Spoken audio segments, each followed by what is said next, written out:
Kia ora koutou, ko miku tā toku ingoa kei Sport Waitākere aho he mahi ana, ko te kaiwhakako hapori taku tūranga. G'day, Mick Coulthard, Sector Support Lead at Sport Waitākere, and welcome back to the Coffee Chat.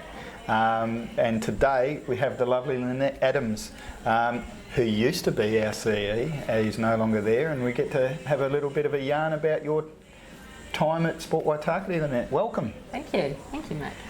Lynette, 18 years, that's a lot of time in the community and in the sport and rec sector, but it's wider than that. What are the biggest changes I guess you've seen over those 18 years? Well, 20 minutes do you reckon we've got? Yeah.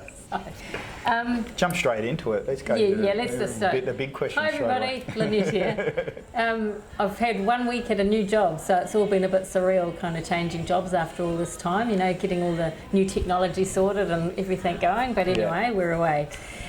So I suppose just thinking about some of the changes, and I'm going to talk in a sport and recreation kind of context. Yeah, right. Is that there's just so much more that you can choose from now. The variety is huge.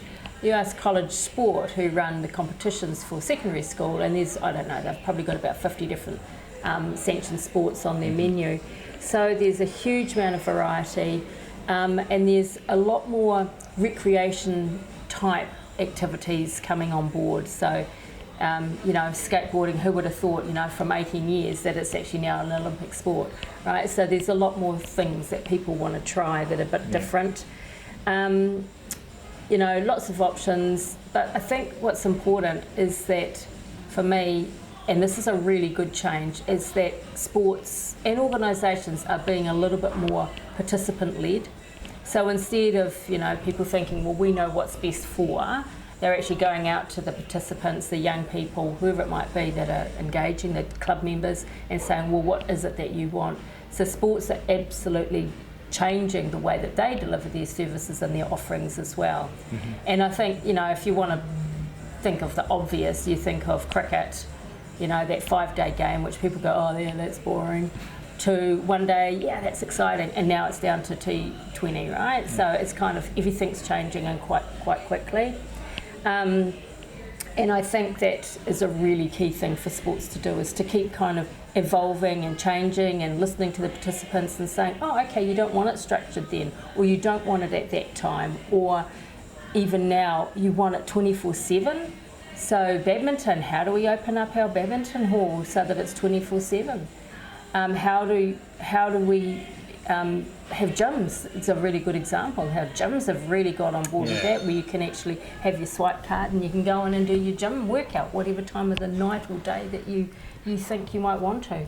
So I think with that, I suppose, comes technology, because how would you be able to access badminton if you can't actually have that sort of technology to get in there? So I think technology has started to play a big part in the changes, but also will in the future as well. Interesting you talk about the participants and clubs listening to the participants, Lynette, and making changes. What would be, you know, some of the changes you've spoken about are around the access and the technology, and probably some of the governing bodies making some of those changes. From a club perspective, a community club perspective, have you seen any changes that have come from the participant? No, but when you asked that question, what I was actually thinking about was how hard this is for governance. Yeah.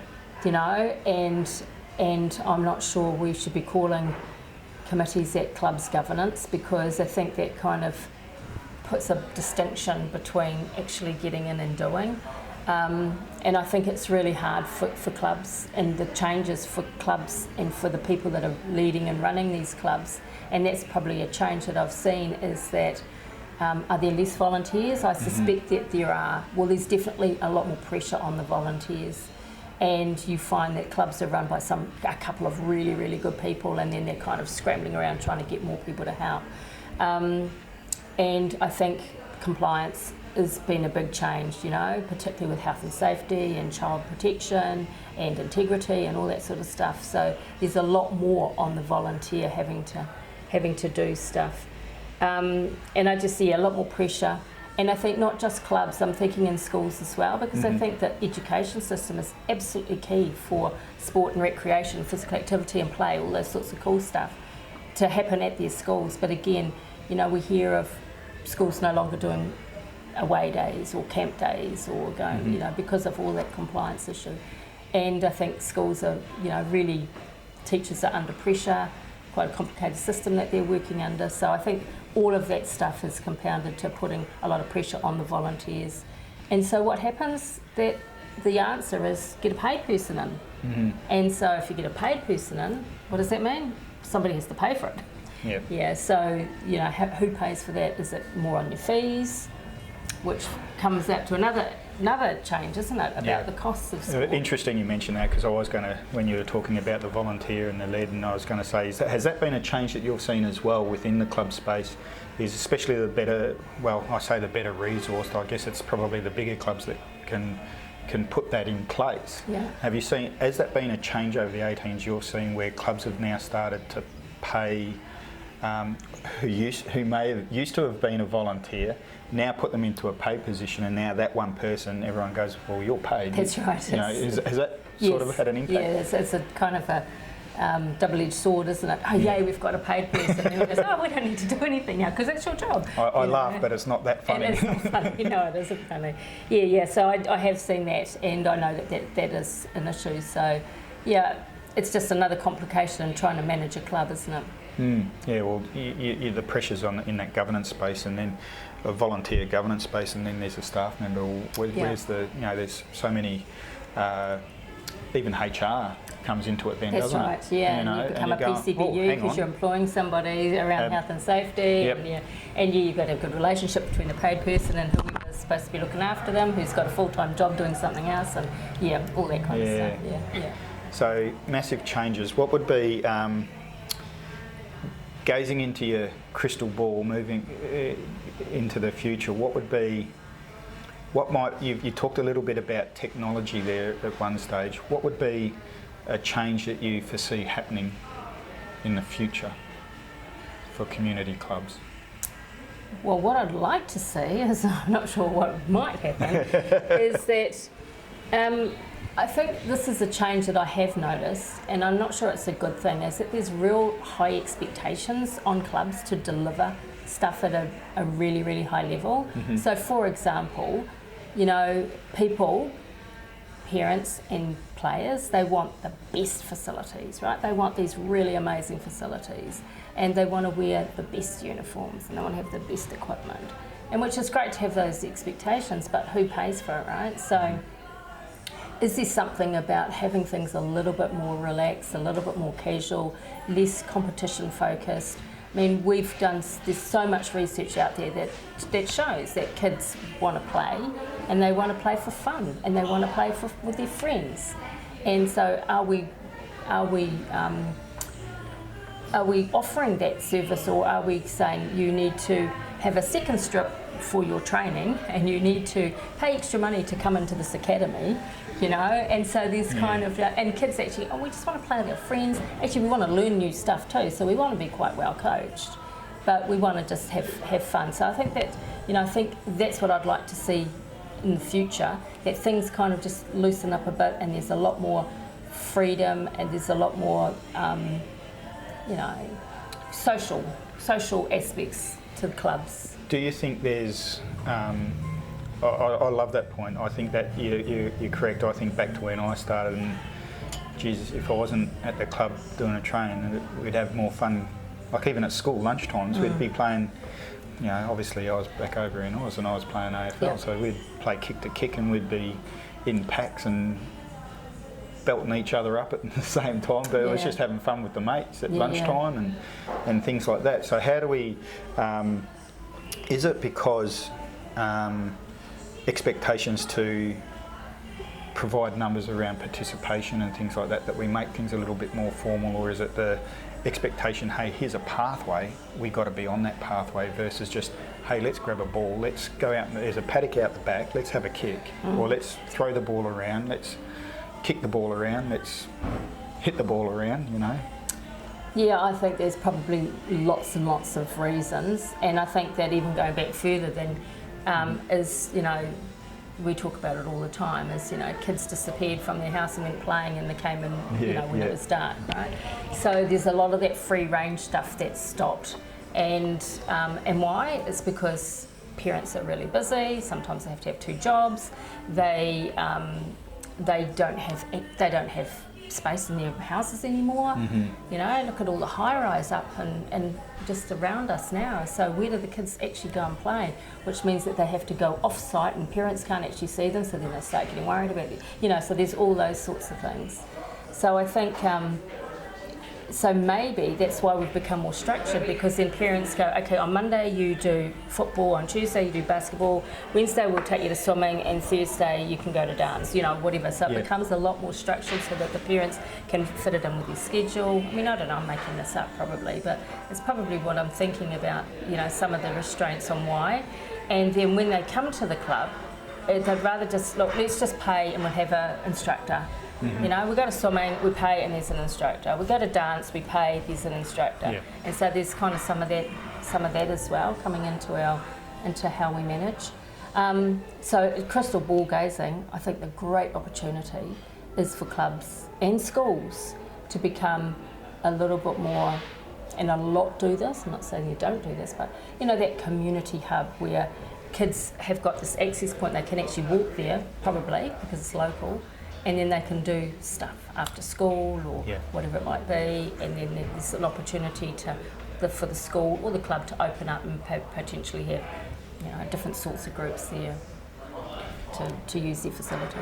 Yeah, I think you know, you've raised some really good points there, and especially in West Auckland with the intensification that's happening, is that we are potentially losing some spaces, but even if we don't lose spaces, there's more people in that space. You know, so how do we find equity around people using those spaces and bits and pieces like that? What are the challenges, I guess, for clubs to consider diversification around? I'm using rugby for an example. That's just what popped to my head. But we're just a rugby club, or we're just a netball centre. You know, I'm sorry, I've used those two. I'm not picking on those two. They're just the first two that popped in my head. It's a reality, isn't it?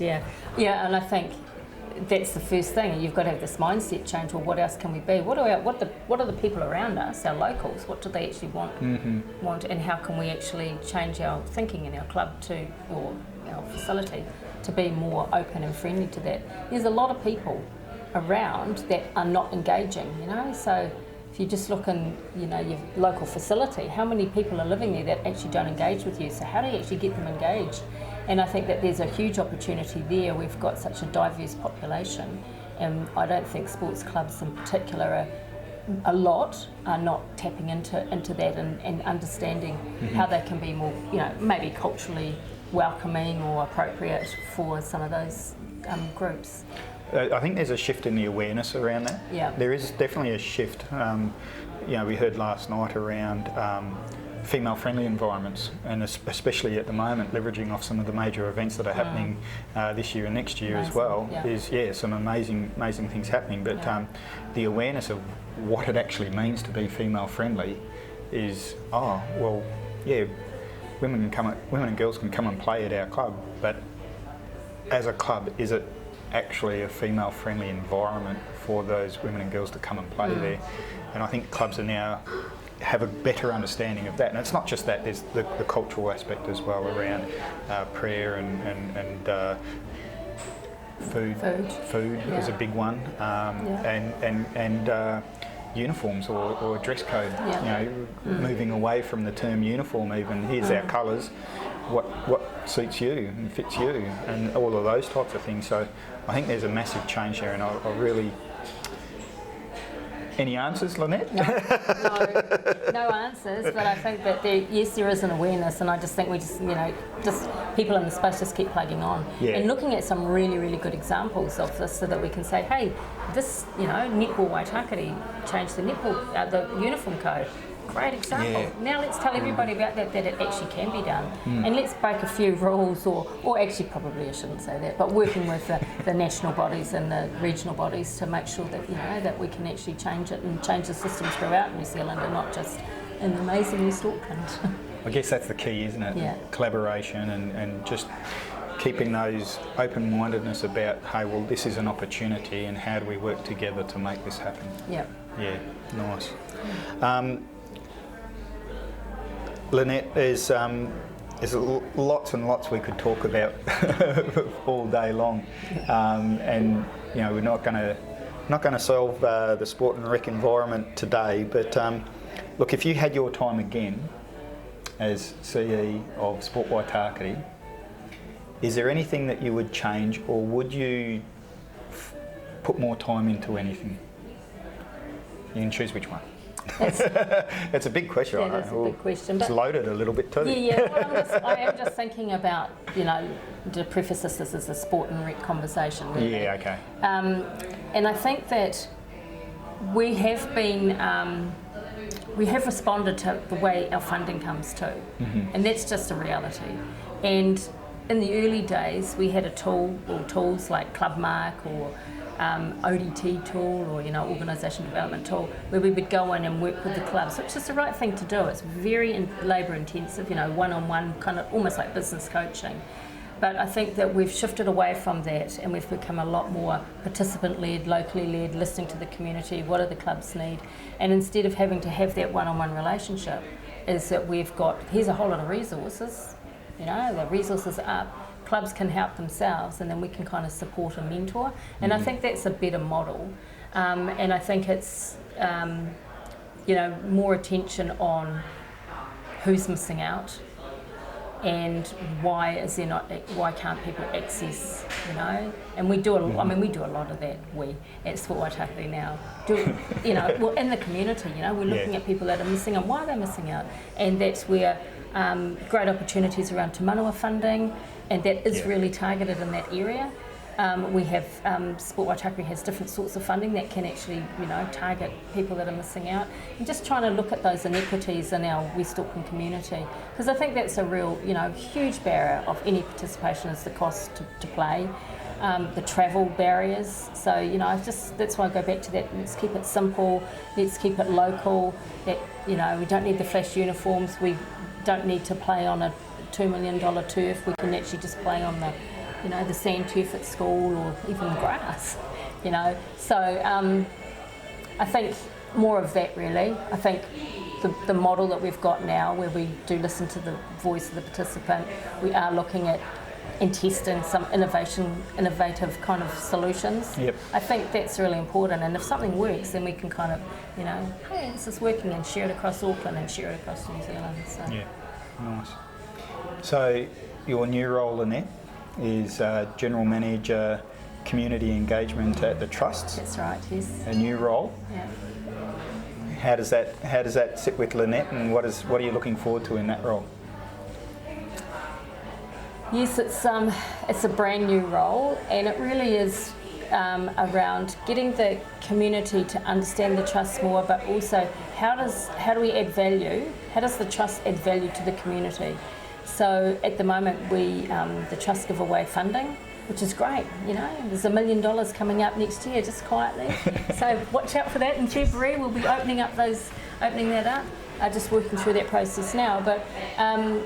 But what do we do? What can we do more than just funding, right? Funding's amazing and funding's important, but what else can we actually do? And just for an example, and I'm being reminded I've only been there for 4 days, but I have been thinking about there's not enough chefs and there's not enough bar staff and across the whole of New Zealand. So we've got a lot of people in West Auckland that potentially could do those jobs. So how do we actually find those people and pipeline them through? So there's kind of a win-win for the community, but there's also a win-win for the trust as well. So that's just an example of some of the stuff that we'll be doing. So I'm looking forward to it, to see how it all goes. Yeah. And I think the other part of the role is to be looking at authentic partnerships and relationships, and looking at authentic partnerships with Māori, which hasn't actually happened before. So I'm looking forward to that part of the job too. So. Yeah. Awesome, Lynette. Hey, Lynette, it's always good sitting down and having a coffee or a cup of tea with you. Thank you. Really appreciate the chat today. Team, thank you very much. That's our first coffee chat for a while. And yeah, thanks, Lynette. Thank you. Until the next one. Ka kite. Great. Ka kite, Anna.